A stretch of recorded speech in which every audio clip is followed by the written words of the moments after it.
Hello everyone, how to do it's back with another new video, and in this video I'm going to show you how to see who log in your Facebook account or who use your Facebook account.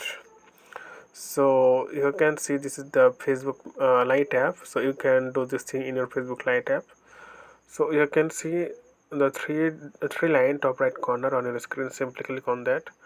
Once you click on that, and here goes it's the main bar, so scroll down a little bit, and here you'll see the option settings. Simply click on settings.